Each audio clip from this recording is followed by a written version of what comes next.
ìwọ nìkan náà ló ṣe tọ́ọ̀gì olóṣèlú, ìwọ náà nìkan ló ṣe tọ́ọ̀gì lábẹ́ Akálà, ìwọ nìkan náà ló ṣe tọ́ọ̀gì lábẹ́ Omiṣore, ìwọ nìkan náà ló ṣe tọ́ọ̀gì ní abẹ́ bàbá wa tí wọ́n ti di kábíyèsí sìn, ìwọ nìkan náà ló ṣe tọ́ọ̀gì lábẹ́ wọn. Fúnra ẹ náà ló tọra ẹ sọ inú fídíò tó ṣe, òun ló ń sọ. Kí ni antecedent Sunday wá bí? Kí ni antecedent yẹ? Everybody mú ẹ náà, fúnra ẹ ó dẹ̀ ṣe fídíò fún alára ẹ, ó ṣàlàyé pé tọ́ọ̀gì olóṣèlú ni ẹ. Wọ́n dẹ̀ tó ṣe fídíò lẹ́yìn ìgbà tí wọ́n release ẹ again tó dé sí, ó ṣe fídíò nílé bàbá kábíyèsí wa Ládọjà. Ó sọ níbẹ̀ wípé o ti máa ń dáràn sí bàbá lọ́rùn tipẹ́tipẹ́ tó máa ń yọ ẹ́, o tún wá dá ńlá tó ju ẹ̀mí ẹ lọ pé kí bàbá ló tún wá padà wá yọ ẹ́. Mo ti fẹ́ dákẹ́, mo ti sọ pé mi ní sọ kankan mọ́. Mo fẹ́ rí tá a bá sọ pé àní ṣògùn kà mọ́, ẹni tó máa jẹ́wọ́ kò ní gbọ́ o. Kí n tiẹ̀ tó máa lọ, ẹ jẹ́ fàsìkò yìí kí ẹ̀yin ará Ọ̀yọ́ state congratulations. Surveillance drone tí gọ́fúnà Mákindé tí wọ́n rà, surveillance drone tó dé láyọ̀ àtàlàfíà lánàá. Mo kí gbogbo ẹ̀yin ará Ọ̀yọ́ state o, kó má jẹ́ pé etí tó bá lọ bá bọ̀ o, kọ́dẹ̀ má jẹ́ pé inú wa ò dùn sí nǹkan rí. Kò wá yẹ kí n ṣe fídíò kí ká má kí wọn wípé wọ́n ṣe ń wọ́n káre o. Ọdún bó tẹ̀tí òkú jẹ́ fún àwọn personalize bí ipò owó gọ́fúnà Ṣèyí Mákindé náà fi rà, wípé personal owó ọwọ́ wọn náà fi rà, làwọn kan ṣe ń sọ̀rọ̀. Bọ̀ pé wọ́n ti ẹ̀nà owó ìlú, wọ́n fi ra nǹkan tó wúlò fún ìlú. Kudos to you. Ẹ ṣé o gọ́fúnà wa, ẹ ṣeun, àdúpẹ́ àti rí o. Àwọn kan ní méjì ni, àwọn kan lẹ́yọ kan. Fídíò tó wà lọ́wọ́ tèmi ṣá ẹyọ kan ni, fídíò náà lẹ̀ ń wò yẹn, ẹyọ kan lè mérí tí wọ́n rà tó wọlé, kódà wọ́n tẹ̀ tó fi gbé gọ́fúnà wa pàápàá. So mo fi yẹn dúpẹ́. Ohun tí mo wá sọ lónìí kọ́ yẹn, mo kàn mọ̀ yà síbẹ̀ ni. Ohun tí mo wá sọ lónìí ó ní ọ̀rọ̀ Dáúdà. Mi ní pè ní bọ̀dà, mi dẹ̀ ní pè ní dádì, torí pé tágbàlagbà bá ti sọ àgbàdo mọ́dì, ó máa ń daláwàdà ẹ̀dìyẹ ni. Bí gbogbo àwọn ọ̀dọ́, àwọn kéékèèké tó bá tiẹ̀ jáde wá sọ̀rọ̀ ẹni tí làákàyè ẹ̀ tó ti sojú torí kodò, tí wọ́n sọ̀rọ̀ ẹni tí ò ní làákàyè tí ò sí làákàyè fún, ṣó tọ́ sí wọ Dáúdà tó ti fi gbogbo ayé ẹ̀ bóra tán yìí? Ẹ̀rí fídíò tá fi wọlé, irú àdápa lóríṣiríṣi ni Dáúdà ń pamọ́ Sunday Igboho.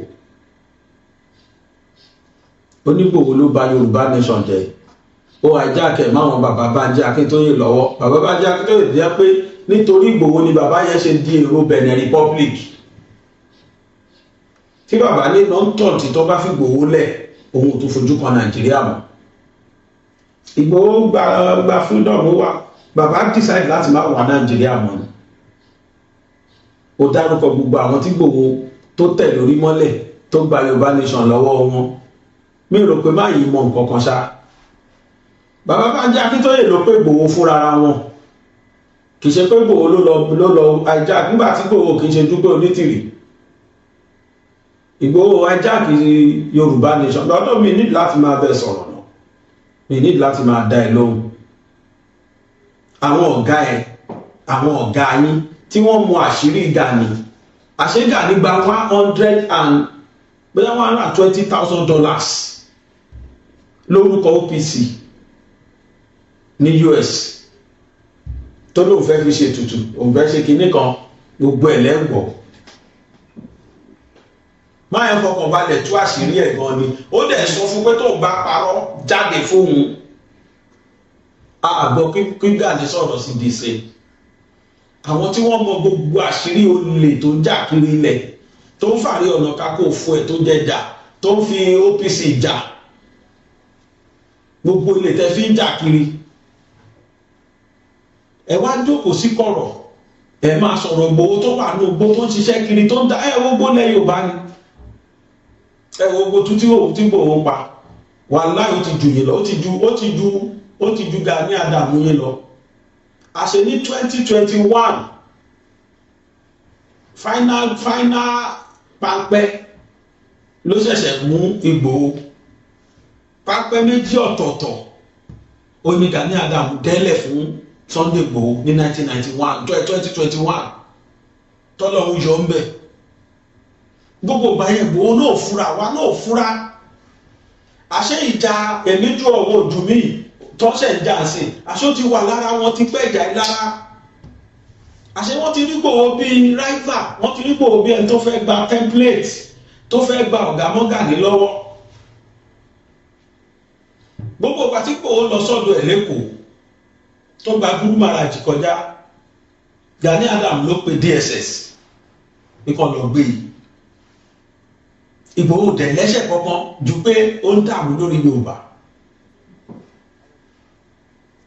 èyí nìyẹn lẹ́ẹ̀kejì, ó tún fi oògùn sórí ṣíà fún Igboho láti jókòó allegedly, ẹjẹ fi yẹn kún allegedly, bọ̀tẹ́ tó mọ̀ ń pa ẹ̀ ló sọ̀rọ̀ màá dẹ̀ play ẹ̀. ó ṣẹ̀ṣẹ̀ wá tó wá lọ ẹni sọ pé Igboho ń ṣòṣèlú, kí lòun fún OPC ṣe? ṣe bí Ààrẹ Ọ̀nà Kakanfò ló pe rẹ̀ olórí ológun ilẹ̀ Yorùbá. kí ló fẹ́ fa ìjà olórí ológun ilẹ̀ Yorùbá àti olórí orílẹ̀-èdè Nàìjíríà? kí ló fẹ́ fàjà wọn? torí pé nígbà yẹn PDP lòun ń ṣe, olórí ológun ilẹ̀ Yorùbá PDP ló ń ṣe. ẹ̀tẹ́ ìpè ní generalismo tẹ́pẹ́ Ààrẹ Ọ̀nà Kakanfò PDP ló ń ṣe, Tinubu wà ní APC. that is why Tinubu fi dọ̀tá ẹ̀ láyé Goodluck Jonathan. ló ṣe bẹ́ẹ̀ pé wọn ò ní bá Tinubu ṣe mọ́ láyé olórí ológun ilẹ̀ Yorùbá tọ́mọ Yorùbá wà lókè. olórí ológun ilẹ̀ Yorùbá tí ó lè kúgùrì lọ́bẹ̀rẹ̀ tí Yorùbá fẹ́ lọ́wọ́ olórí orílẹ̀-èdè. ìyàtọ̀ wà ní ẹ̀ méjèèjì. sọ̀rọ̀ pé Igboho ò pé ni ẹni APC ló wà lẹ́yìn Igboho ló ṣe jẹ́ kí Igboho máa ṣe gbogbo tó ń ṣe yìí. làákàyè yìí ti sún sẹ́yìn o, làákàyè yìí ti sún sẹ́yìn gan. Dáúdà bórabóra àwọn díẹ̀díẹ̀ náà àwọn ọ̀rọ̀ tó sọ ma ní kan play ẹ̀. bàbá tó jẹ́ pé ìgbésí ayé ó ti bó mára yẹn, òkùpá tẹ́lẹ̀ wá mọ̀mọ́ wà lọ́ba ayé ara ẹ̀ jẹ́. ìwọ tó jẹ́ pé ó lè bí Gani Adams lọ́mọ, ó wá ṣe yẹsàyẹsà fún un láfùrọ̀ ẹ̀, ó bá lẹ̀ Yorùbá jẹ́. ẹni gbàgbọ́ ní alálẹ̀ Yorùbá yẹn náà là mú yín. alálẹ̀ Yorùbá tẹ́ máa fi ń ṣépè yẹn náà ló máa mú yín. ẹni gbàgbọ́ ní ẹ̀ dáadáa ẹ̀dẹ̀ máa fi ń ṣépè fún yàn, èpè yẹn orí yín ló ń bọ̀. tó rọ́mọ lọ́mọ tó ń sáré sọ́tún tó ń sáré sósì, tó ń sáré kí ilẹ̀ Yorùbá lè dá, tó ń sáré kí Yorùbá lè bọ́ nínú wàhálà nítorí jẹlọsí. ìgbà wí àwọn wí oléwì ké ẹ fẹ́ gbọ́, àjú wọn ò ṣe wí lẹ́jọ́ ìjà lárò tọ́bọ̀rọ̀ lẹ́ bá kiri. ìwọ Dáúdà jàgbàjàgbà iná tó wá jáde wọ́n sọ pé ehoro kìíní kan Sunday ehoro lẹ́nu ẹ̀. àwọn èèyàn ti ní kí n yẹ máa play ọ̀rọ̀ wọn pàwọn ò fẹ́ gbọ́, bọ̀ máa mo fẹ́ kán gbọ́ allegation tó fi kan Sunday Igboho ni. àwọn tó máa fún yín lésì màá wá ní kan play wọn kẹ́ẹ̀dọ̀ wá ráṣìírí iye tó tú kẹ́ẹ̀ lè mọ̀ pé oníyà níyín oníyà. gbogbo Yorùbá ti dẹ̀yìn kan wá àtọ̀ ga ẹ Gani Adams. gbogbo ilẹ̀ Yorùbá ti dẹ̀yìn kan yín. ẹjẹ́ gbọ́ tí Dáúdà sọ.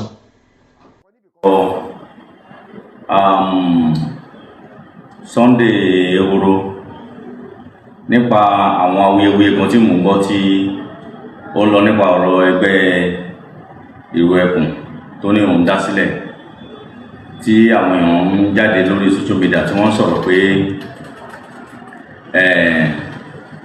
ó dá Ìró Ẹkùn sílẹ̀ pé òun ló fà tí àwọn OPC members tí a fi ń tako ẹ̀ tí táwọn ọmọ wa fi ń jáde tí wọ́n fi ń sọ̀rọ̀ nípa ọ̀rọ̀ ẹ̀. Clarification yẹn ni mo fẹ́ make níbà fún gbogbo ọmọ Yorùbá àti gbogbo ọmọ Nàìjíríà ní àpapọ̀. Irú ẹkùn tí Sunday Igboho ní òun dá sílẹ̀ kò kí ń ṣe threat fún OPC àtọ̀, kò kí ń ṣe eléyìí ni ẹgbẹ́ àkọ́kọ́ tó máa kọ́ dálẹ̀ ní ilẹ̀ Yorùbá. Tí ó bá sọ wípé òun dá irú ẹkùn sílẹ̀, it is none of our own business, so kò ní anything ṣe pẹ̀lú àwa. Ṣùgbọ́n ìṣòro tí Sunday ní ó ní wípé ó ní òun ó fẹ́ gòkè, ó dẹ̀ fẹ́ tẹ aṣíwájú tó bá níwájú, ó fẹ́ tẹ̀ mọ́lẹ̀ gòkè, kò dẹ̀ lè possible. Mo fẹ́ sọ fún yín pé ẹgbẹ́ tí a ti ní tó ti wà nílẹ̀ Yorùbá, tí ó ti wà nílẹ̀ Yorùbá ever before kí OPC tó dé, òun là ń mọ̀ sí ẹgbẹ́ àwọn Àgbẹ̀kọ̀yà. Ẹgbẹ́ Àgbẹ̀kọ̀yà ti wà ní Nàìjíríà, ó ti wà nílẹ̀ Yorùbá tipẹ́tipẹ́. As a matter of fact, nígbà tí ẹgbẹ́ OPC dé, a máa ń lọ sí Àkùfò ní Àkànrán ní ọ̀dọ̀ àwọn tí wọ́n ní ẹgbẹ́ Àgbẹ̀kọ̀yà, lọ́dọ̀ àwọn bàbá tí wọ́n jẹ́ olórí Àgbẹ̀kọ̀yà. Ta máa ń lọ síbẹ̀ láti lọ gba nǹkan agbára, láti gbọ́ àmọ̀ràn látẹnu bàbá náà. So kò dẹ̀ jẹ́ threat fún wa, a dẹ̀ bára wájà, kò sí jà kankan mẹ́. Mo dẹ̀ fẹ́ kó yé yín wípé even OPC tó jẹ́ OPC ti Ìbà Gani Adams, àìmọye àwọn ẹgbẹ́ tó ti jáde láti ara ẹgbẹ́ OPC Ìbà Gani Adams, àìmọye àwọn ẹgbẹ́ tó ti jáde láti ara ẹgbẹ́ OPC Dr. Frederick Fashion. Gbogbo wa níjà kankan tá ń jà lẹ́yìn wípé torí wípé OPC wà ní ẹyọ kan nígbà kan tí Dr. Frederick Fashion jẹ́ olórí, tí Ìbà Gani Adams jẹ́ igbákejì wọn. Ní ó ní nǹkan tó ṣẹlẹ̀, but a fẹ́ máa sọ̀rọ̀ nípa ọ̀rọ̀ bàbá mọ́ torí bàbá ti fi ilẹ̀ sáṣọkúra, so bàbá wa dẹ̀ ni wọ́n, ìyẹn bàbá Dr. Frederick Fashion. Ó ní nǹkan tó ṣẹlẹ̀ nígbà yẹn tó fa ìjà láàrin wa, torí nígbà tí ẹgbẹ́ bá sọ pé principle wà lélẹ̀ tí a dẹ̀ rí wípé kò fẹ́ lọ bẹ́ẹ̀ mọ́, so ẹni tí ó bá mọ̀ pé òun ò ṣe nǹkan míì tán fẹ́ fi lọ, a sọ wípé no, kò kí ń ṣe nǹkan tá a fi pinnu ẹgbẹ́ yìí rè, nǹkan tó fàjà nìyẹn. Lẹ́yìn ìyẹn tí Governor Gbenga Daniel tí wọ́n dẹ̀ ti resolve ẹ̀, tí wọ́n ti parí ẹ̀ látọdún náà lọ́hùn, ẹ lè gbọ́ ìjà wa àti Dr. Frederick Fashion mọ́. Ẹgbẹ́ oríṣiríṣi ti ya kúrò lára Ìbà Gani Adams, tí wọ́n ń ṣẹgbẹ́ wọn, tí kálukú ń ṣe ti tiẹ̀ lọ́tọ̀ọ̀tọ̀, tí ò dẹ̀ sí jà. Lẹ́yìn ìgbà yẹn a ti ní ẹgbẹ́ oríṣiríṣi tí wọ́n ti dá sílẹ̀, tó jẹ́ wípé a ní synergy pẹ̀lú wọn, tí ò dẹ̀ sí issue kankan láàrin wa. Àwọn VGN wà, àwọn hunters wà, àwọn Vigilante Group of Nigeria wà, oríṣiríṣi ni wọ́n ti dá sílẹ̀ tó jẹ́ wípé a kì í ní issue pẹ̀lú wọn. But problem tí Sunday ní ó ní wípé tó bá tọ́ pé ẹgbẹ́ sílẹ̀, nobody is telling you not to form any organization àbí any security outfit báwo tó bá fẹ́ ṣe. But kò ń ṣe wípé bóyá kò máa ta sí ọ̀gá wa, tó bá ti ń ta sí ọ̀gá wa, ìyẹn ló ń fa ìjà táwa ń sọ fún yín wípé kọ́ sọ fún kó máa dẹ́gbẹ́ sílẹ̀, nǹkan tó bá fẹ́ ṣe kó máa já búrẹ́dì sí ọbẹ̀ fún wọn. Problem ti ẹni tó bá fẹ́ kó jẹ nìyẹn, kó máa kó jẹ, ìyẹn kò ń ṣe problem ti tàwa.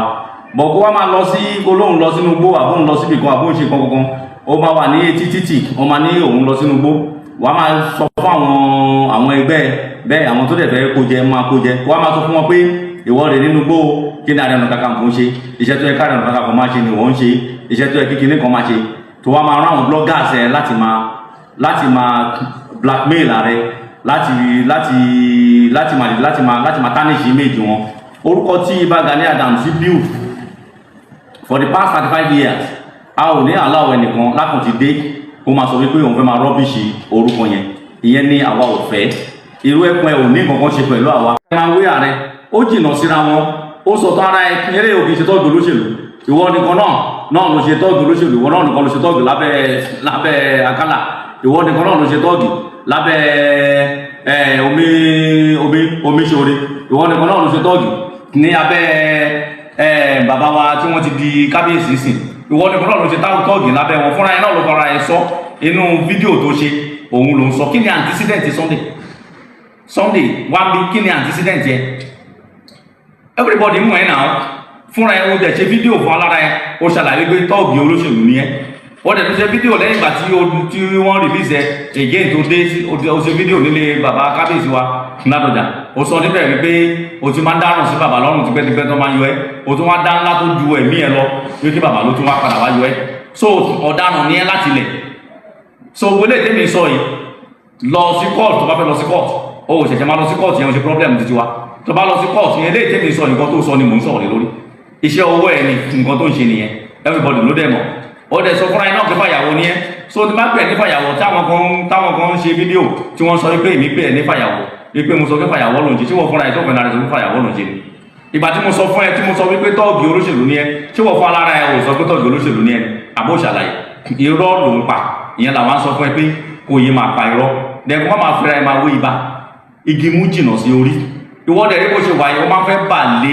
wọ́n máa fẹ́ sàbà lẹ́yìn ẹlẹ́yin ni wọ́n máa fẹ́ sàbà lẹ́yìn ẹlẹ́yin ni ó ní bí wọ́n ṣe dá Yorùbá nation ó ní bí wọ́n ṣe dá sílẹ̀ àwọn tí wọ́n bẹ̀rẹ̀ pẹ̀lú Yorùbá Council of Elders àwọn professor àwọn Dr. Akíngbà àwọn professor Banji Akíntóyè àwọn former secretary OPC Adéṣọ̀kan àwọn tí wọ́n bẹ̀rẹ̀ Yorùbá Council of Elders ó ní wọ́n tọ́nù tó padà tó di Yorùbá nation nígbà tó o sí ń bẹ̀ o sí inú struggle yẹn bó ṣe débẹ̀ náà tó wọnú Yorùbá nation yẹn o àìjá àkẹ́ ni gbogbo àwọn tí wọ́n dálẹ̀ tí wọ́n ṣe o páàkì wọn sẹ́gbẹ́ ni ibùn ní tó dé bàbá yẹn sẹ́ o páàkì bàbá sẹ́gbẹ́ ni òun nìkan ló wà mẹ́sàn tó bá ń sọ pé òun gàba lé ẹyin ẹlẹ́yin ó lè gàba lẹ́yìn Ìbà Gani Adams ó lè gàba lé ẹyin OPC Ìbà Gani Adams kò possible nǹkan tó ń ṣe àwọn tó ń ṣe fún yẹn àwọn ni kó máa ṣe fún ó lè ṣe fún ààrẹ tiwa láíláí kò lè possible àtọ́wọ̀ àwa ò lè gbà so gbogbo irọ́ tó ń pa kò sí ìtókà wa pẹ̀lú yẹn so ìdàgbé sọ fún ẹ wípé kó o yé máa pa irọ́ kò kan ọ̀rọ̀ struggle tó bá gbé irọ́ tó gbé wọnú struggle yìí kò lè pè ẹ́ rárá so nǹkan táwọn sọ fún ẹ ni wípé bó ṣe wà ń sìn olóhùnṣe ẹgbẹ́ olóhùnṣe struggle nǹkan tó bá ń ṣe ń sìn ibi tí OPC bá wà àwọn structure tó OPC bá ní ibẹ̀ lọ́rùn àwọn èèyàn bí kan máa lọ síbẹ̀ kan lọ máa tọ̀nù OPC sí ìrò ẹ̀kùn kò dẹ̀ lè possible àìmọye ibi tó ti dé tá a ti gbọ́ tí wọ́n ti lé àwọn ọmọ ẹ̀ tó ti rán àwọn ọmọ ẹ̀ lọ táwọn ọmọ OPC ti lé wọn lọ pé no àwọn ò fẹ́ rò ẹ̀kùn títí táwọn nǹkan OPC ni àwọn ṣe ẹgbẹ́ OPC ó dẹ̀ gbé àwọn tí àwọn ṣe tẹ bá máa sọ̀rọ̀ ẹ máa ní wọ́n dáwó nínú ẹgbẹ́ OPC a máa dáwó nínú ẹgbẹ́ OPC lóòótọ́ náà dáwó nínú ẹgbẹ́ OPC ẹgbẹ́ tí èèyàn bá ti ṣe tí ò bá ti dáwó ẹgbẹ́ ẹlẹ́gbẹ́ ni tó bá lọ chọ́ọ̀chì wà dáwó gbogbo ibi tó bá ti rí gbéga bá ti wà contribute ìwọ fún alára Yorùbá nation tó ń ṣe ṣe bí wọ́n dáwó fún ẹ ṣe báwọn tó wà lábúrò ní wọ́n dáwó fún ẹ tán dáwó lé lọ́wọ́ ṣe bí ìwọ iná ló ti ń pariwo kiri lẹ́yìn ìgbà tí a tó sọ pé òun wọgbó kiri ló ń pariwo kiri pé drone méjì lóní o onídìí drone mẹ́fà onídìí drone méje tó níjà àbúrò ẹ kó máa sọ lórí program ẹ lóní kó máa fún ẹ ní bọ́ọ̀sì tó ń fún ẹ lóríṣiríṣi wọ́n fún ẹ ní bọ́ọ̀sì náà wọ́n fún ẹ ní bọ́ọ̀sì tó fún ẹ ní bọ́ọ̀sì tuntun white kan tó ń lò á rí nídìí ẹ tí wọ́n fún àwọn tí wọ́n fún ẹ bẹ́ẹ̀ náà ni wọ́n ti kó drone rẹpẹtẹ fún ẹ tó ń kó fún ẹ wàá dẹ̀ máa sọ pé ẹgbẹ́ àwa ọ̀dẹ̀ rí àwa òtọ́rọ̀ bára àtọ́rọ̀ bára ẹgbẹ́ OPC Ìbà Gani Adams òtọ́rọ̀ bára nǹkan tí àwa ń ṣe ẹgbẹ́ tiwa ẹgbẹ́ OPC à ń dáwó láti fi ṣe program kò sí ọmọ ẹgbẹ́ kan tó máa sọ pé òun dá owó kan pé òun fún ààrẹ wípé owó eléyìí owó oúnjẹ yín àfẹ tó bá máa gbà lọ́wọ́ Ìbà Gani Adams òun ló kù so kò sẹ́ńpẹ̀ tó máa dún òun dáwó kan pé owó oṣooṣù ni o àbówó oúnjẹ ni àbówó kan bẹ́ẹ̀ tó owó tá à ń dá owó progress wà là ń dá owó progress ẹgbẹ́ wa òun là ń dá owó tí a fi ń ṣe program òun là ń dá tá a bá ti jẹ́ ní program tá a bá fẹ́ ṣe àwọn ọmọ ẹgbẹ́ wa wọ́n máa dáwó kọ́dẹ̀ tó dáwó Ìbà Gani tá a bá ti dáwó wọn tán láti rí pé iye báyìí bóyá a nídìí 20 million láti fi ṣe program táwọn ọmọ ẹgbẹ́ bá dáwó lọ dáwó bọ̀ tó bá yẹ pé 10 million náà bá rí dá àbí 11 million náà bá rí dá owó tó bá kù Ìbà Gani Adams tó ń gbé sílẹ̀ lọ bèrè lọ́wọ́ àwọn tí wọ́n ti kúrò nínú ẹgbẹ́ yìí tí wọ́n wà pẹ̀lú ẹ̀ lọ bèrè lọ́wọ́ wọn tó bá bèrè lọ́wọ́ wọn wọ́n á ṣàlàyé fún ẹ àti olóòdẹ́gbẹ́ ìdáwọn mẹ́dẹ́gbẹ́ sílẹ̀ wọ́n ṣe problem títí wa àwọn ò ní ìṣù pẹ̀lú ìró ẹgbẹ́ tó bá dá sílẹ̀ dá ìró ẹgbẹ́ sílẹ̀ ẹgbẹ́ oríṣiríṣi ti wà nílẹ̀ Yorùbá tí wọ́n ti dá sílẹ̀ táàdẹ̀ ní ìṣù pẹ̀lú wọn even as a matter of fact nígbà tí wọ́n jẹ́ Ààrẹ Ọ̀nà Kakanfò of Yorùbá land fúnra wọn ni wọ́n sọ wípé ọ̀rọ̀ security ilẹ̀ Yorùbá kò kí ṣe nǹkan tó fi síbi kan lè dá ṣe wọ́n dẹ̀ pé àwọn fẹ́ kí gbogbo àwọn ẹgbẹ́ tó jẹ́ ẹgbẹ́ ìjàngbara tí wọ́n wà nípa ọ̀rọ̀ security kí wọ́n dìde láti lè secure ilẹ̀ Yorùbá kan join àwọn ọ̀nà fi fọ́ọ̀mù nǹkan tá a pè ní SSSG Southwest Security Stakeholders Group ẹgbẹ́ tó wà ń bẹ̀ we have 14 different groups. ẹ gbọ́ gbogbo allegations tó wá fi kan Sunday Igboho yìí gbogbo allegations yẹn pátá ẹni máa fún wọn lésì ìyẹn náà wà bí. máa yẹ ó mọ Gani Adams pa ó mọ̀ pa ó dẹ̀ tún oríṣiríṣi àṣírí Gani Adams. èmi ò wá tí rí at least fídíò yẹn ti ń lọ bí jẹ tàbí jẹrin sí ọwọ́ ká tó lọ́sẹ̀ kan. èmi ò tí rí kan pọ́sítà kan wá sọ pé lọ́ni máa yẹn pa, mi ò rí kan wá dìnnà yẹn. máa yẹn dẹ̀ fún wọn ní fact, ó sọ fún wọn kan tó tẹ bá sọ pé lọ́ni mo pa báyìí ìwé ṣe báyìí. máa yẹn fún wọn ní fact. ọtí tẹ bá tó fi Ìgbòho lọ́rùn sílẹ̀, gbogbo àwọn tó ń pariwo ẹ jẹ́ kí Ìgbòho pẹ̀lú Gani Adams kán jọ parí ìjà kó lè parí. mo sọ́rí láti disappoint ẹ̀yin followers mi kọ̀ọ̀kan tẹ́ nígbàgbọ́ pé ẹ̀kọ́ pé wọ́n papọ̀ wá láìpọ̀ lè jọ ṣe. ìdí tó fi lè jọ ṣe ni pé Ìgbòho ló mọ̀ bẹ́ẹ̀ níbọ̀dì ṣe. àní Gani Adams ń fẹ́ kó bàjẹ́ fún Ìgbòho sẹ́kù tí ẹ fẹ́ rí Ìgbòho sójú rárá, kò fẹ́ gbọ́ pé Ìgbòho ṣe kankan kí Ìgbòho ṣàjọmọ lẹ́yìn òun yẹn ló fẹ́. ọ̀rọ̀ yẹn á parí tí Ìgbòho bá gba àwọn conditions kan kí Ìgbòho cancel ìlú ẹkùn instead of ìlú ẹkùn kó máa gbé OPC ga. ó dé ní ẹlẹ́ẹ̀kejì kí Ìgbòho má jẹ́ Ìgbòho mọ́ kó máa jọmọ lẹ́yìn OPC kó dẹ̀ ní OPC ti Gani Adams. with these two conditions kò ní sí wàhálà láàrin wọn. àmọ́ tí Ìgbòho bá ṣe ń dárúkọ ìlú ẹkùn tó ṣe àgbọ̀ ìlú ẹkùn tó ṣe champion ìlú ẹkùn, kódà tí Gani Adams bá lè pa tó bá ní nǹkan tó lè fi pàdánù apá. Number 2, tí Ìgbòho bá sì jẹ́ Ìgbòho tó sì fò lọ bí tí ò ń sọmọ lẹ́yìn Gani Adams kò lè tẹ Ìgbòho ọ̀rọ̀ tí ì lè sẹ́tù. nǹkan méjì sí Ìgbòho ṣe tó bí Gani Adams nínú nìyẹn. tòró ti rí Ìgbòho pé òun náà ti dọ̀gá kó wá mọ̀ pé Ìgbòho tó ti tẹ́lẹ̀ yìí Ìgbòho ò sí nínú lẹ́fù òun mọ́, kò sí nínú sẹ́ẹ̀tì òun mọ́ rárá. ẹ mọ àwọn tó wà lẹ́yìn Ìgbòho sì ni. ó wá sọ́nu fídíò fún wa wípé pẹ́pẹ́sẹ́ kan ìwà àtijọba tó wà ń bẹ̀ sí kí n ta síra yín. tí Yorùbá dẹ̀ níbi àti gbà kan lọ́wọ́ ìjọba yẹn. ṣé bí wọ́n ti Ìgbòho ṣe nìyẹn? ọmọ tó gbọ́n ọmọ tó mọ tó ń ṣe. Yorùbá bọ̀ wọ́n ní kádọ̀bálẹ̀ farara sópé amága ni. nígbà tó ṣe gbogbo tó ṣe àwa tó yé lóyè abẹ sọ lórí program pé Ìgbòho tẹ́ rí yòó ṣe olóṣèlú ṣẹ́gbọ́n tí bàbá òṣì Dáúdà yẹn sọ. ó lọ́mọ ta ló ṣe lẹ́yìn olóṣèlú kiri, bàbá àwọn Ládọjà ó ṣe ọmọ ta lẹ́yìn ẹ̀, kódà ọ̀daràn ni. ìgbà tí ó dáràn kan èyí tó lọ sọ́dọ̀ Ládọjà ó sọ níbẹ̀ pé òun ìgbà tóun dáràn tó tóbi òun gbé wálé, bàbá Ládọjà ló gbà wọlé torí ọ̀daràn ni Ìgbòho lẹ́nu ẹ̀. kò láṣìfúmẹ́ǹtì ẹ fi Dáúdà léèrè o, àṣìfúmẹ́ǹtì wo ló nílẹ̀ Yorùbá kíní tó fún tó bóra tó bógbèsè ayé ẹ̀tàn yìí. níjó tí ń tẹ̀lé Gani Adams kiri àṣìfúmẹ́ǹtì wo ló ti nílẹ̀ Yorùbá, dáadáa wo ló ṣe fúnlẹ̀ Yorùbá, dáadáa wo ni Gani Adams ṣe fúnlẹ̀ Yorùbá, dáadáa wo ni Gani Adams ṣe fúnlẹ̀ Yorùbá. olólọ́mọ ogun 5 million wọ́n dẹ̀ pa kúkúrú wọn pa gbígbó lẹ̀ Yorùbá. ìwọ ní pẹ́pẹ́sẹ́ kan torí pé wọn ti fún wọn ní aṣẹ́wó ní Ìgbòho retí. ìwọ bá ṣe dáadáa ní ìwọ kọ́ ló yẹ kó máa jẹ́ number 1 tó wọ́n máa sáré kiri. ó tiẹ̀ tó sọ nìkan alẹ́ kì í wọgbó, owó ò ní wọgbó tòun. bẹ̀tàrẹ́ lè lọ patí, ó lè gbé pákó kó lọ patí. bọ́wọ́ kì í tiẹ̀ lónìí pẹ̀lú pákó ṣì ẹ̀ tó rù kiri, bóyá rò pé kankan tó pàtàkì kan wà ní pákó yẹn á wá ṣẹnu tuntun bí òbu adìyẹ àwọn pákó yẹn kiri. àwọn tó ń jẹ lábẹ́ ẹ̀ ni wọ́n kún ẹ lé. ẹgbọ́n kan tó ọmọkùnrin sọ. back to ọ̀gá yín onígègè, wọ́n sọ fún yín ẹ̀yin lè máa mú ìdí ẹ̀ tẹ́ máa fẹ̀ síta, ẹ̀ tú ìdí ẹ̀ síta, ntẹ máa wá fi kọ́fà ìdí ẹ̀ yẹn mi ò rí nígbà tí nǹkan yẹn bá ṣẹlẹ̀. Gani Adams gbogbo èròǹgbà ẹ̀ pápátá lórí Ìgbòho ti já sásán. Wo mi ìmọ̀ bó ṣe fẹ́ lè bá gbogbo nǹkan tó dẹ̀ ṣe mi ìmọ̀ bó ṣe fẹ́ lè bá nínú ìwé ìtàn nílẹ̀ Yorùbá lénìí, nínú ìwé ìtàn nílẹ̀ Yorùbá lónìí tílẹ̀ mọ́ yìí, o ò lè bá Sunday Adéyẹmọ Ìgbòho mọ́. Mi ì lè sọ láyé mi sórílẹ̀ ẹ̀kan tá a wà yìí, o ò lè bá mọ́.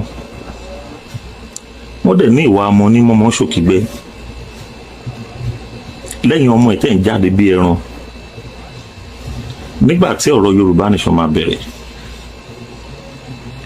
ó ní ṣáàmà mi kan torí èmi ní gbákejì wọn, ilé tá a ti jáde, ilé tá à ń wí náà ló pe Ìgbòho. A rí bí fíìmù ṣe ń lọ nílẹ̀ Yorùbá, a rí pé àwọn pípò yìí ń pa Yorùbá. A pè ìwọ Gani Adams, ó mà ní nǹkan tó fi fún wa lésì.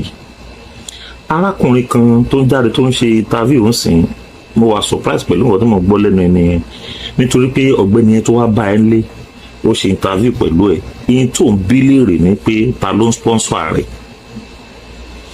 Nípasẹ̀ wípé à ń bá ẹ sọ̀rọ̀ la fi ní ká parí ìjà pẹ̀lú àti olóyè Sunday Igboho. Ok, anikẹ́ni tó wá rẹra ẹ̀ lẹ̀ tó ọ̀pọ̀lọpọ̀ ẹ̀yìn èèyàn tó ní kọ́mẹ̀ntì oríṣiríṣi tọpọlọ yóò bá pété ní làǹkàyè. Ẹ máa farabalẹ̀ máa bá program lọ, ẹ má wà bias tó pé ẹnìkan jẹ́ èèyàn yín, nítorí pé ńgbà míì èèyàn máa wù àmì tó jẹ́ pé ọmọ ẹ̀ ó máa kẹsàn-án. Now Ìgbòho wá sílé ọ̀dọ̀ ẹ̀, kí Ìgbòho tó dé ọ̀dọ̀ ẹ̀ níwájú Guru Maharaj, ìwọ ló pe àwọn DSS pé Ìgbòho ti ń bọ̀, wọ́n àtàkì Ìgbòho. Síbẹ̀síbẹ̀ arákùnrin tó dọ́dọ̀ ẹ̀, ìwọ gbogbo nǹkan tó ń lò níbẹ̀ yẹn tó fi ń búra, ìwọ ló kò fi búra tó bá fi nǹkan sórí ìjòkó fún olóyè Sunday Igboho ọmọ Adéyẹmọ. Pẹ̀lú bẹ́ẹ̀ ni ìṣe rẹra ńlẹ̀ tó wá bá ṣó ó ní nǹkan tí Ìgbòho ní, ó kàn lè ní òkìkí òfo, òkìkí lásán àbí nǹkan kan asán nìyẹn. Gani Adams ó jẹ́ anything, yeah, ó jẹ́ anything. Now nígbà tó wá sí abroad ń bí, ó ní gbogbo àrékérekè àwọn ọgbọ́n tó ń dá nìyẹn, ó ní gbogbo àrékérekè ọgbọ́n tó dá tí wọ́n tún dá $120,000 fún ẹ ní ẹ fẹ́ ṣe meeting kan, wọ́n máa gba olùkọ́ $120,000. That is fucking money. OPU Canada, OPU US, OPU Germany. I was there kí n rán ẹ létí ọjọ́ yẹn ni ẹnìkan wá tó wá díṣẹ́ bàbá Bọ́lá Ahmed Tinubu kó lè mọ̀ pé ó wà ní ọpọlọ mi. Gbogbo evidence yẹn mo ní lọ́wọ́, mo sọ fún ẹ pé gbogbo evidence yẹn ó wà ní ìkápá mi. Gbogbo ẹ̀ ni mo yìí máa jù síta, mo yìí ń tọ́jú ẹ̀ fún ẹ. Into ìgbà tẹ́lẹ̀ mi sọ pé bàbá wa olóyè Bọ́lá Ahmed Tinubu ńkọ́ wọ́n sọ pé àwọn máa fún wa ní 100 million. Gbólóhùn tó fi dáhùn ni ẹ má gbowó lọ́wọ́ bọ̀dá o, ẹ má gbowó lọ́wọ́ bọ̀dá o, ẹ bá gba sílẹ̀ kan lọ́wọ́ bọ̀dá ó lè lóun ti fún yín bílíọ̀nù o. Ṣé rọ́ọ̀nà àbò tó gà ní? Tí ò bá rí bẹ́ẹ̀ ìwọ ní káwọn onílẹ̀ dájú ẹ̀ láàrin ìrìn àti ẹ̀. You collected $120,000 labroad ń bí. Ẹ fẹ́ pé àlàáfíà ẹ fẹ́ ṣe ìkíní kan oní strategist. Bàbá strategist tí wọ́n lò strategist owó nìkan ni. Gbogbo ẹni tó ń sọ pé Gani Adams jagunjagun ẹjúwe ogun ẹyọ kan tí Gani jà fún mi. Gbogbo ẹ̀yin tẹ̀ ń ṣe lóògùn ọ̀fẹ́ o, ṣé lóògùn ọ̀fẹ́ inú yàrá ni? Ogun tó jà tó mú ẹ tí àwọn kan sọ pé wọ́n tiẹ̀ mọ́lé torí Yorùbá, wọn ò tiẹ̀ mọ́lé torí Yorùbá, torí nǹkan tó dà lénìí ló ṣe lọ sún àtìmọ́lé, nítorí pé gbogbo àwọn ọmọ ẹ̀ ń pa àwọn èèyàn Fáṣẹ̀hùn ni nígbà yẹn lọ́hùn. Ó di èlé níwà Oòduà Defence Assembly kó mọ̀ pé mo mọ nǹkan tí mò ń sọ. Gani, I think it's maybe 2020 to 2022 ó ní meeting kan tá a lọ ṣe ń Ìbàdàn, mo gbàgbé, ó dà pé cultural center àbí nǹkan kan tí gbogbo àwọn èèyàn ti jókòó bí ọ̀gá ní ìlú wa peace meeting náà fẹ́ ṣe lọ́jọ́ náà pé kán settle gbogbo nǹkan tó ń ṣẹlẹ̀. I was there, wọn ò pa fún mi tàn ṣe bí ọ̀gá ní ìlú da gbogbo ẹ̀rú nítorí pé o fẹ́ jẹ́ pé ìwọ nìkan wo yí ẹ̀mí tó ti jábọ́ lọ́wọ́ ẹ̀ torí pé o fẹ́ jẹ́ èèyàn Gani nílẹ̀ Yorùbá táwọn ọmọ Yorùbá kan torí wọ́n sì kú tí wọ́n tẹ̀lé lẹ́yìn nílùú Ṣàgámù. Eégún ẹ̀gbọ́n mi lé eégún jẹ́ ẹni tó mọ̀ dáadáa ni o lè ní káwọn náà jáde fún mi èèyàn ẹni. Eégún pẹ̀lú alápàǹsà Jamiu Awosan kí ló sọ wọ́n dọ̀tá kí ló sọ eégún dẹlẹ́sẹ̀ kan àbọ̀ àtọwọ́ ẹni wúyẹ́ ẹ̀mí tó bọ́ ní Ṣàgámù nìkan nípasẹ̀ ọ̀rọ̀ Gani ó wá ń sọ pé òun ẹ̀pùlẹ̀ Yorùbá ẹ̀ ní jèrè gbogbo ẹ̀yin tẹ́ jáde tẹ́ ń sọ̀rọ̀ yẹn bí Gani ò ṣe ní jèrè rẹ̀ náà ṣe ní jèrè gbogbo ìtẹ́ sọ pé ẹ̀ ń ṣẹ́ lépè yẹn kò lè mọ́ ẹ̀mí èpè láàrin àgbọ̀nrín tẹ́ ẹ bá wá dí mi tẹ́ ẹ béèrè mi wá ń sọ fún yín pé akọni lẹni tẹ́ ń dojúkọ mo tún sọ lẹ́ẹ̀kan sí Gani jẹ́ ká fọ̀gẹ́tì èrò ẹlẹ́sẹ̀ kan àbọ̀ ni mí lóòótọ́ wọ́n náà wọ́n jẹ́ kí mi àtẹ̀ríra pẹ̀lú ẹlẹ́sẹ̀ kan àbọ̀ yẹn béèrè lọ́wọ́ Sólà wọ́n bá wa lórí sáìtì ọmọ àṣẹ ẹ̀nà gbé òun àti Olúmáìtì kọ́lọ́m dẹlẹ̀ fún kọ́lọ́m fọ̀rùn kẹ́ àjọ wà ń bẹ wọ́n pe abúlé ẹ̀ ní Kánò yìí kí n tún rán yín létí dáadáa kì í ṣe irú yín gbogbo ẹ̀yin tẹ̀ ń sọ̀rọ̀ yẹn ẹ̀ lé dún mọ̀rú mímì mo lè jẹ́ lẹ́sẹ̀ kan àbọ̀ lóòótọ́ ṣùgbọ́n ibi tí n bá dúró sí ibi tájà ànàkú mi bá dúró sí wọn ò tí ì bí bàbá ńlá yín dákẹ́ débẹ̀ Gani Adams wọn ò bíire kó débẹ̀ ẹ̀ mú iye ọmọ OPC tó kú nígbẹ́pà ẹ̀gùn ẹ̀ mú iye ọmọ OPC tẹ́ fi ṣòfò dànù ní kí lorúkọ ẹ̀ tẹ̀kùn pa àwọn ọmọ ọlọ́mọ torí pé ẹ fẹ́ jẹ́yàn yìí gbogbo ajagunbalẹ̀ tó wà káàkiri ọ̀ndà ẹ̀ náà wà ìwọ ni bàbá àsàlẹ̀ ìwọ ló ń gbáwájú tó ń gbẹ̀yìn ó dẹ̀ ló pa ọmọ Yorùbá ẹ̀ ń pa ẹni ẹlẹ́ni pẹ̀lú ilẹ̀ àtẹ̀dúpẹ́ fáwọn àtàǹtalẹ̀ fún èèyàn kan méjì àbí mẹ́ta wọ́n tọ̀ fi ìwọ tó ń pa àwọn ẹni ẹlẹ́ni tó ń pa wọn lẹ́kún jayé tó ń pa ẹlòmíì sóko ẹ̀ṣẹ̀ lòmíì ẹnìkan tó wá tì ní abúlé Ajébọ̀ lọ́jọ́ kìíní àná ta ló mọ ibi tó wà dọ́là ó lóko pẹ̀lú ajá ẹ̀ ní àwọn ajá ẹ̀ nìkan ló bọ̀ mo sì dúró ń bèbà iná Gani wàá gbọ́ wírin lẹ́ẹ̀kan sí i lótìtọ́ àwọn èèyàn pè mí wọ́n bá mi sọ̀rọ̀ pé ọ̀rọ̀ Gani Adams pé kí n má dá sí mọ́ kí n filẹ̀ àbí nǹkankan ṣùgbọ́n mo wá rí i pé sẹ́rí bí wọ́n ṣe ń sọ pé kí èkúrú tán ni àwọn tó ń gbọn ọwọ́ ìsáwò n tó máa jẹ́ kí n sọ̀rọ̀ yìí ni pé ọ̀rọ̀ tí mo gbọ́ lẹ́nu ajá tí wọ́n jù síta obìnrin tá à ń wí yìí ó dàbí aṣọ ìnuwọ́ báyìí ni ó lóun ìyá Oòduà àbí kan àbí nǹkan kan ẹ pọ̀ ń bẹ̀ tẹ máa ń pera ní ìyá Oòduà àtẹ pé ọ̀pọ̀lọpọ̀ nínú yín ayé ti bàjẹ́ bọ́ mi ò lọ́rọ̀ bá yẹn sọ bí kì í ṣe Gàrí Ìdààmú gangan ni mo fẹ́ bá sọ̀rọ̀ tó lóun ààrẹ. now ẹ máa jẹ́ kí n sọ̀rọ̀ díẹ̀ mo ń pa òwe tẹ́lẹ̀ ni mo fẹ́ sọ ọ̀rọ̀ báyìí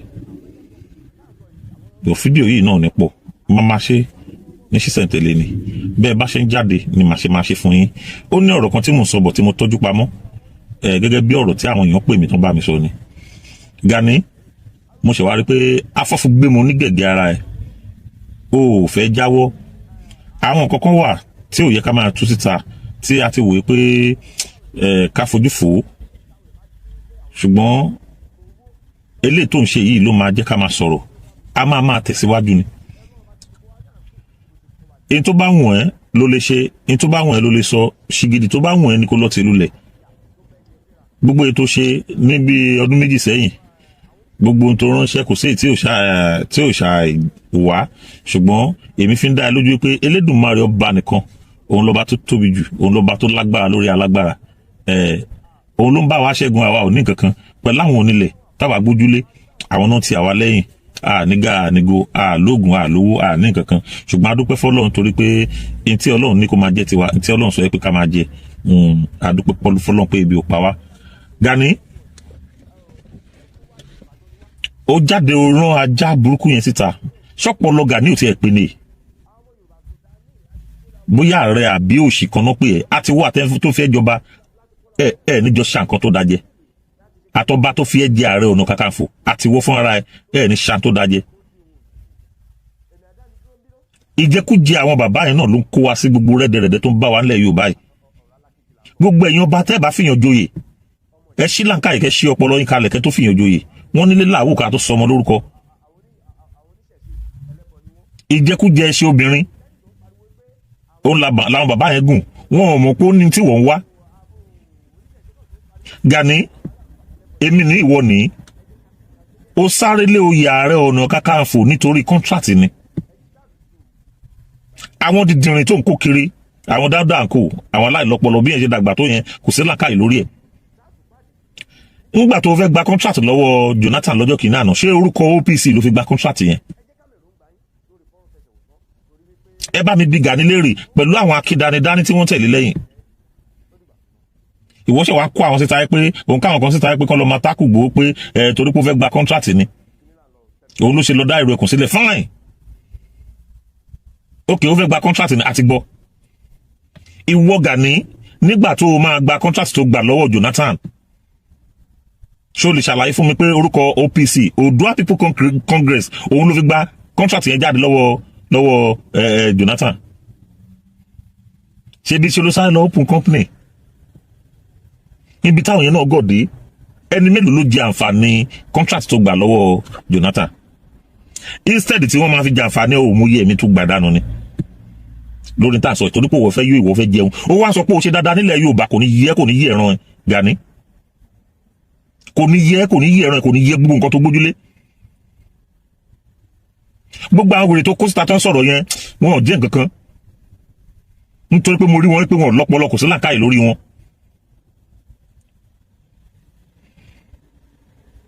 Gani kò sí wọn nìmọ̀ kátàkù ara wa lókù mo ń sọ fún yín pé mo ní àwọn evidences lọ́wọ́ ó pẹjọ́ lọ́jọ́ kìíní àná ni o yìí máa tún ẹjọ́ pé torí pé níbi tá à ń lọ yìí ìyìn tá a máa wú síta ìyìn tá a ba ayé lẹ́rù ni mo ń sọ fún yín pé tó o bá ṣe àṣejù o ò ní ìmọ̀ nílẹ̀ Yorùbá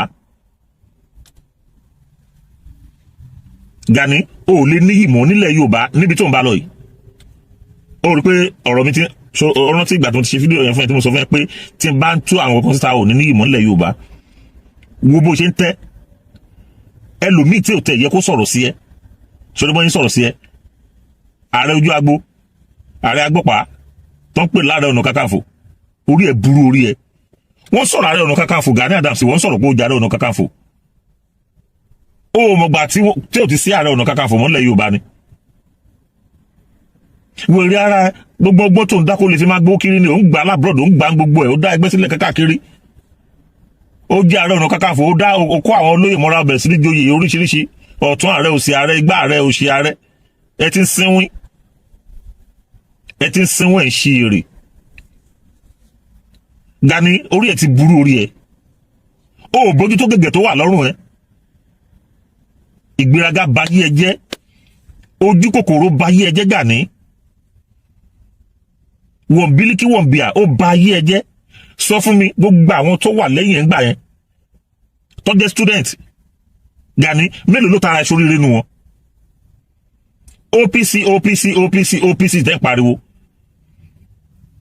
mélòó nínú ọmọ Yorùbá tó kó mọ́ra ń gbà yẹn gẹ́gẹ́ bí student tó ṣoríire láti pàṣẹ OPC ò ní jèrè Gani wóyè ẹ̀mí Yorùbá tó gbadánù torí pé ó fẹ́ jẹ́yàn wóyè ìdílé tó sọdá horo torí pé ó fẹ́ jẹ́yàn Gani ayé ẹ̀ máa bàjẹ́ ni àwọn onílẹ̀ abáyé ẹja bá ọ̀nà jẹ́ àti gbogbo àwọn tó ń kó sapẹ́ kó máa sọ̀rọ̀ Gani sọ ogun tó jà fún mi rí tó fi fẹ́ jẹ ààrẹ ọ̀nà kakanfò fàájì ló jẹ náà honorary chief ní nǹkan tó wà lọ́wọ́ ẹ̀ honorary title ní kó gbàgbé kó ló wá bí wọ̀ ààrẹ ń pẹ́ òdì fàkàkà dá fún ẹ yẹ ká fi èrò sílẹ̀ láàrin èmi àti wọ́n nìkan Gani láàrin èmi àti ẹ jẹ́ kí èmi àti ẹ jọ pàdé lẹ́sẹ̀ ògbèjì tó bá jẹ́lẹ̀ láàrin ìṣẹ́jú kan ìwọ lórí burúkú yìí ó sọ pé ìwọ kìíní kan àwọn wèrè kan náà jáde ààrẹ mà pọ̀ gan ó tó bàtà gbowó Gani pẹ̀lú gbogbo òṣì tó ń ṣe kiri tó ná bẹ́ẹ̀lì kiri ebó ń lo epo tó ń wẹ́ndì tó ń sẹ́ndì 50,000 kó fi repo ayé ẹ̀ máa ta ni ìwọ lórí bú yìí mo sì ń bọ̀ fún ẹ kékeré lélẹ̀ tí mo ṣe yìí mo ì tún padà bọ̀ wàá gbọ́ wíríwíri lẹ́nu mi sórí díẹ̀ ni mo máa mú fún ẹ díẹ̀ ìwọ lórí burúkú dédé ó pa ìmọ̀ye èèyàn nílẹ̀ Yorùbá ó bá yé àwọn ẹlòmíì jẹ́ ó sọ wọ́n dédá nílẹ̀ ó mú yé àwọn tó sá lọ kúrò nílùú fún ẹ ó ń bábọ̀ díẹ̀ wàá dé airport àwọn plane onílẹ̀gbẹ́ lẹ́yìn tó yìí ń bábọ̀ yìí màá sọ fún ẹ pé ọmọ Yorùbá wọn lẹ́nu wọn dẹ̀ lẹ́sẹ̀ ju gbogbo nǹkan tó ń ṣe yẹn lọ yàtọ̀ sáwọn lórí burúkú tó kó mọ́ra.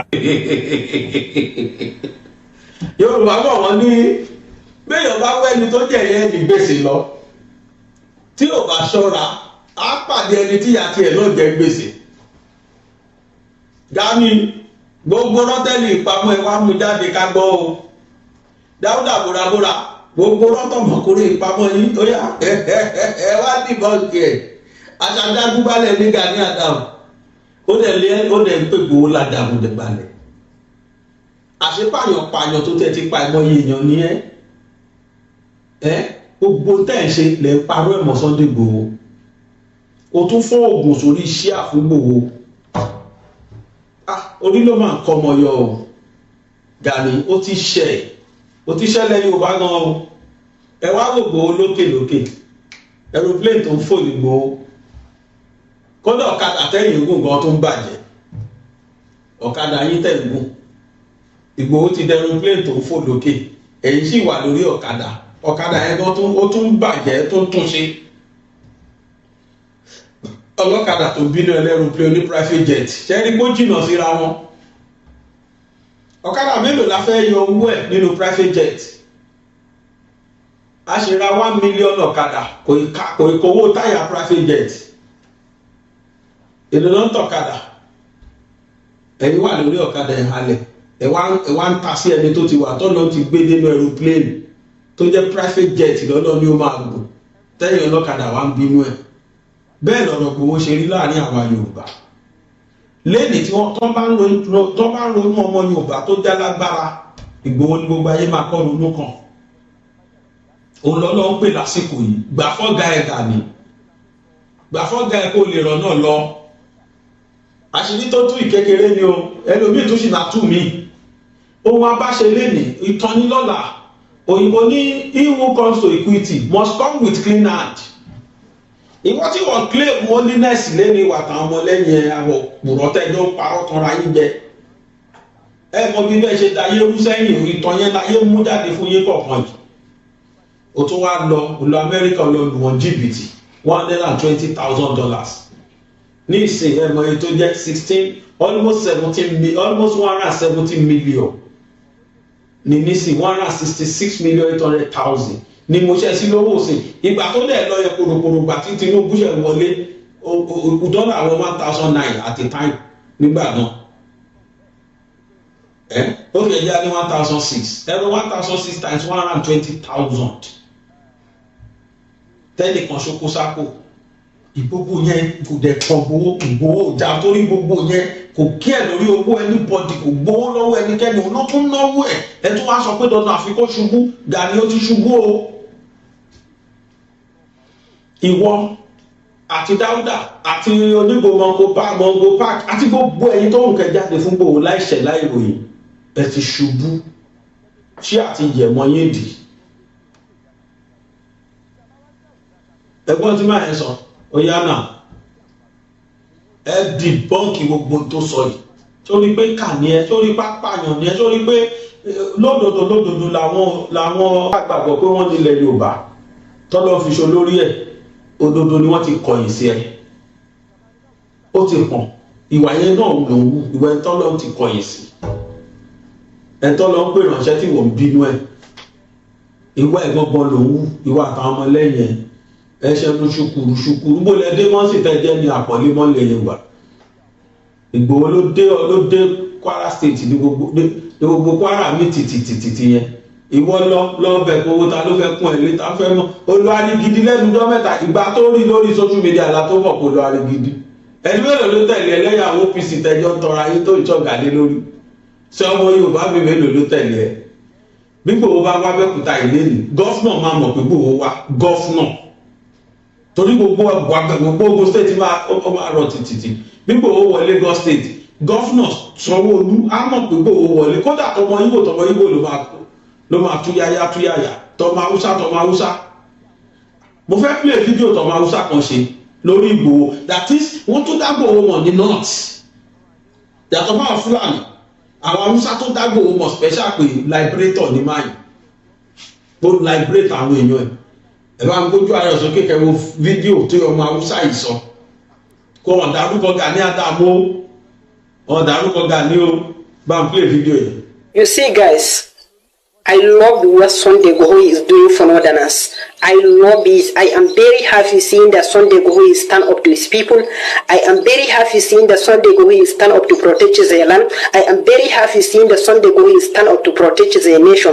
I am very happy for that. I know now many Northerners will start complaining about it. They will start calling attention of the government to arrest him. They will start calling attention of the government to stop him.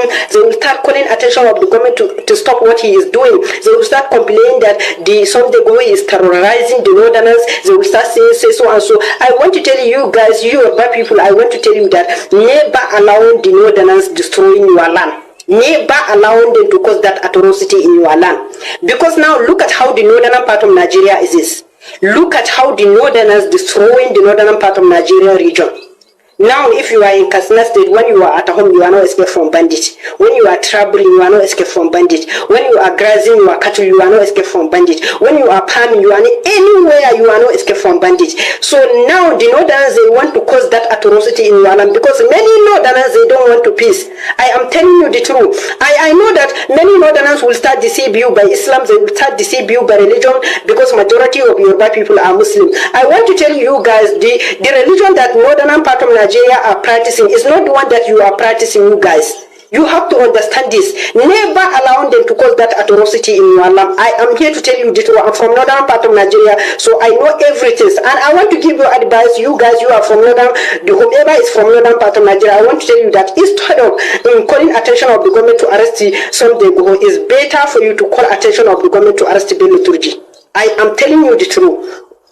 Instead of Nigeria to call on arrest of Sunday Igboho, they should call on arrest of Bello Turji.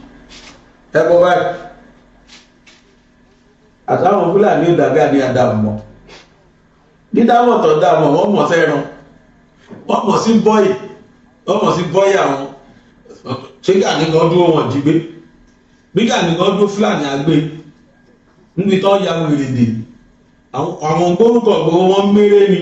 Àwọn Bákidọ́ bá rí Gani. Báwọn ọmọlẹ́yìn ọba ní orí wájú wọn gbé àwọn Fúlàní tó ya wèrè. Àwọn ẹ̀tàn kó sì wà lọ́dọ̀ wọn bẹ̀. A máa wá halẹ̀, a máa wo agbádá wèrè kan kiri, máa ṣakọ òṣèkiri ní ọ̀lẹ́ lásánlásán. Òfóògùn sórí iṣẹ́ àfúngbò. Can you imagine? Kò ṣe máyì ti sọ̀rọ̀ yìí ti pẹ́. Kí ló dé tí ò jáde kó wá dìnnà yẹn? Ìyẹn ní kó wá búra lórí gbogbo nǹkan tó nígbàgbọ́ sí. Kí là ń gbé tá à ń gbé níbo là ń lọ tá à bọ́kọ̀? So ká ní pé Ọlọ́run kò ṣàánú Ìgbòho ńgbà yẹn náà ni tó bá kú inú àdùn sí. Ká ló kú ńgbà yẹn inú àdùn sí. Ta ló wá sọ pé Gani ò mọ̀ pamọ́ ṣe wálé Ìgbòho? Wọ́n jọ plan ẹ̀ ni. Ó wá tó dé tán kò tó bẹ́ẹ̀ sọ anything kò tó ta sí ẹ. The next thing is for àwọn ọmọ ẹ àti wọn náà kẹ máa tápò ẹ kiri. Ẹ ti ṣe o. Ẹ ti ṣe o. Gbogbo Yorùbá lẹ́ṣẹ̀ o. Ó ní gbogbo Yorùbá dẹ̀ dá fún yín o. Ẹ lè bọ̀nú ẹ̀. Torí Ìgbòho ó ti prepare ló ti jù yín lọ gan. Bàbá àgbà. Bọ́mọdé rí Ìgbòho sí ó dà mọ̀. Bàbá rí Ìgbòho dà mọ̀. Ìta ló wọ ní àdàbà o. Olóńgbà tàkì tá mọ̀ rí. Alómọ̀rọ̀ yìí rí ẹ dárúkọ ẹ ti dáadáa mélòó. Máa yẹ sọ ní fídíò ẹ̀. Ó ní ogun mélòó ni Gani ti jà rí? Ológun mélòó ló ti jà rí?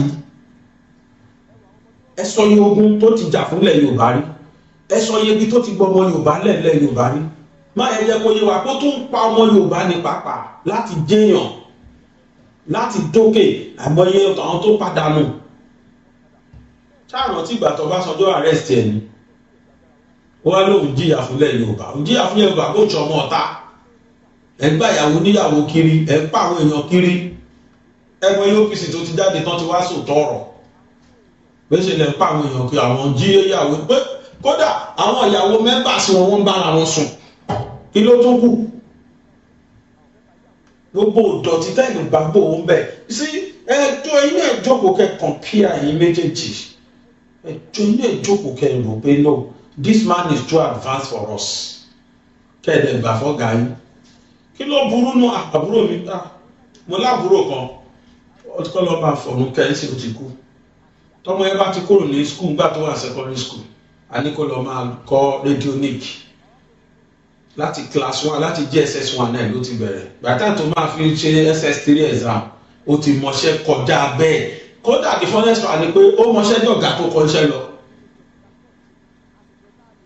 ó mọṣẹ́ jọ ọ̀gá tó kọ́ níṣẹ́ lọ ó wá tún lo another 6 years ní tàbí ọ̀gá títí títọ́gá aṣọ ní reason later lọ̀gá láhùn lọ̀gá sọ wípé tí n bá fi fi ẹlẹ̀ wà máa wá o ọmọ lóhùn àmà wá tẹ́ bá ti pè o kí lọ̀gá yẹn máa ṣe tó bá ti pè lágbẹ́já wá mi ní dárúkọ torí mi ní fẹ́ kọ́gá yẹn fura lágbẹ́já wá mo fẹ́ rí ẹ o ṣọ́ọ̀bù ọ̀gá sí ṣọ́ọ̀bù tiẹ̀ mọ́tò láyé ìgbà yẹn mọ́tò 30 naira lábá wà bí 40 naira la máa wọ̀ láti ṣọ́ọ̀bù tiẹ̀ sí ṣọ́ọ̀bù ọ̀gá sókò jìnnà kódà èèyàn mi lè fẹsẹ̀ rí pàápàá láàrin 10 minutes èèyàn rìn débẹ̀ a wá mú ọmọ yẹn á tì mọ́nú ilé á tì mọ́nú ṣọ́ọ̀bù bóyá ilé ìwọ̀n tó ṣẹ̀ gbé wá ni ọmọ yẹn á máa wá kọ́ ọ̀gá ẹ̀ báyìí ní ká ṣe sá báyìí ṣe sá ọmọ yìí ò dẹ̀ torí ẹ̀ gbé sójú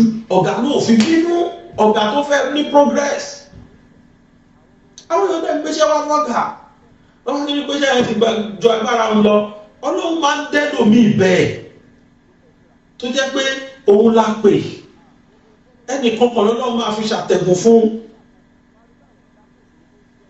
èèyàn lè wà lábẹ́ ó jẹ́ true ẹ ló máa fi là kí ló bínú ẹ fún afọ nítorí ìbò òsì lábẹ́ ẹ rí kò jẹ́ lábẹ́ ẹ rí kò ta sí ẹ rí ẹ ta síra yín rí ó dédé tìjọ lọ dédé pé ó lẹ́nu jíṣẹ́ tọ́lọ́run rán fílẹ̀ náà níjọ́ tábúrò mi yẹn kú mo gbọ́ nǹkan ga yẹn sọ pé ayé òun ti bàjẹ́ kò tètè yá àwọn èèyàn tó wà lórí ìjọ pupa ayé òun ṣe bá ayé òun bàjẹ́ torí pọ̀ ọ̀gá tiẹ̀ ló kú yẹn lóòótọ́ òun ló kọ́ ọmọ yẹn ṣẹ́ ọmọ yẹn tó wá bẹ̀rẹ̀ sí ní kọ́ ó gbà fọ́gà ẹ̀ ó gbà fún kádàrá